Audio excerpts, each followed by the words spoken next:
So the next piece is what I was just saying to Anita.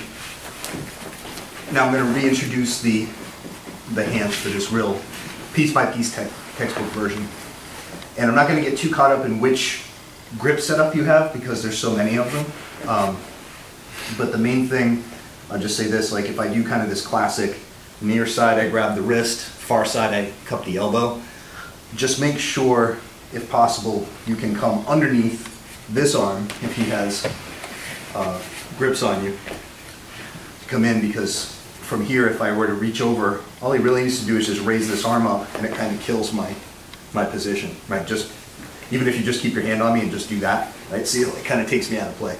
So how do I do that if he's got his elbows buried? Typically I just grab here, do a little bump, come underneath, now I've got it. I'll move it as much as he lets me, but the main thing is just a cascading effect of control points. I want to basically increase my posture control with each step. So the sequence I think about, regardless of which exact grip I have, is first elbow and immediately after body. Okay, this is all to control posture. Now what will happen is when you're doing this fast, you're just going to go like right up the chain and it'll almost look all simultaneous, but I want stage one. So if John, without fully posturing up, just goes to pull his elbow back, I have that. Immediately here, okay, cut a little angle and I'll grab, usually by the trap or behind his tricep, right in the nook here, something to hold his head down, right? So here, if I have these two, now he goes to start to posture up, and my arms now give me kind of this X, and that's 1, 2.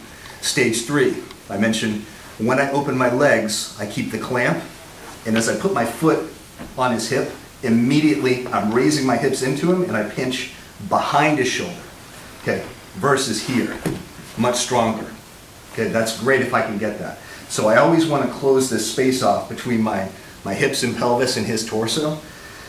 So a lot of times, if he moves back at all, people will just keep their tailbone on the floor. And as small as that sounds, I want to get in here. And now, here's my fourth one.